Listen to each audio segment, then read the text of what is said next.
Synchronized. Yan. Synchronized. Pag nakangiti ka, nagpupuri ka sa ating Panginoon. Amen?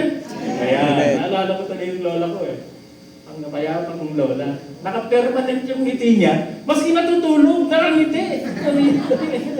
Nakangiti. So siguro, isa yung sa traits na medyo minana nung ako niya. So, lagi nakangiti. Pero, yan. Hello. So brothers and sisters, ayan no? Sabi ko nga, basically, ang gagawin natin dito, masaya. Magpupuri tayo, sasayaw, magpupuri, sisigla ang katawan ng bawat isa sa atin. Amen? Yan. Sabi nga hubarin na natin yung talino muna, 2 araw lang doon eh. No? Hubarin natin yung mga reasoning, no? Yung mga pamimiloso ko, hubarin natin. Pagbigyan natin si Lord. No? Pagbigyan natin. Sabi nga, itaas natin ang ating Panginoon at ibaba natin ang ating sarili. Makinig tayo sa mga tagapagsalita. Amen? Amen. So brothers and sisters, punta naman tayo ngayon sa raising of hands. Yan, no? Raising of hands. So, nag-hallelujah na tayo, praise the Lord, clap of hands, no?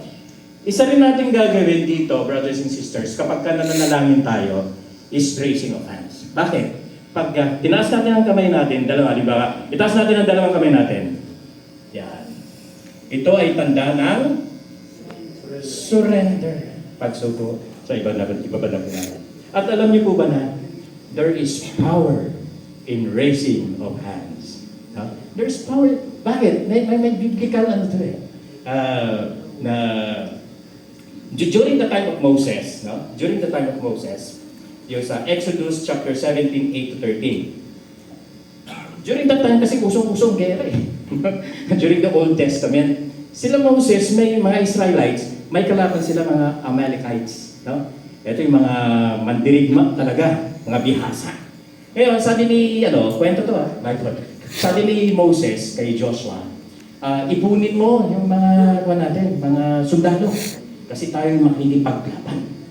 Habang naipaglaban kayo, doon ako sa burol, meron akong tungkod, no?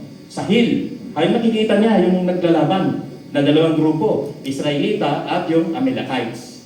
Ngayon, habang nandun siya sa taas, naglalaban na yung 2 grupo. Kaya, itinataas niya yung kamay niya. Sabi ko nga, there is power in raising of hands. Tinataas niya yung kamay niya. Pag nakataas yung kamay niya, yung mga Israelites, nananalo. Dahil siguro senior citizen na, yan, malapit na rin ako, 2 years na lang. Dahil senior citizen na, bumababa, nangangalay. Pag nangangalay, natatalo yung mga Israelites. Pag natatalo, itataas na naman yan. Maski hirap, tataas na naman yan. Pag nakataas, nananalo. Pagka bumababa, natatalo. Pag taas, panalo. Baba, talo. Nakita ni Aaron sa ni Hur. Yung mga kasama ni Moses. Ang ginawa nila, pinaupo siya sa bato. Kumuha ng bato siguro. Tapos, pinaupo sa bato at tinaas nila yung kamay ni Moses hanggang sa matapos ang laban. Nanalo ang mga Israelites. Palakpakan naman natin si Lord. So, brothers and sisters, ganun din po. Alam niyo, maganda yun, meron kaming isang music ministry dito eh. Ito patunay talaga actually si Brother Jericho wala siya ngayon dito. One time, parang na-hold up ata siya. No? Na-hold up, tapos sasaksakin. Wala siyang ginawa kundi itaas ng kamay niya, tapos napapikit na lang.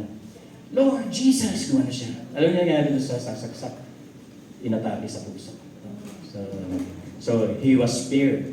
No? In Jesus' name, talagang there is power in raising of hands. Hindi po ito biro-biro. Pag tinaas mo ang kamay mo,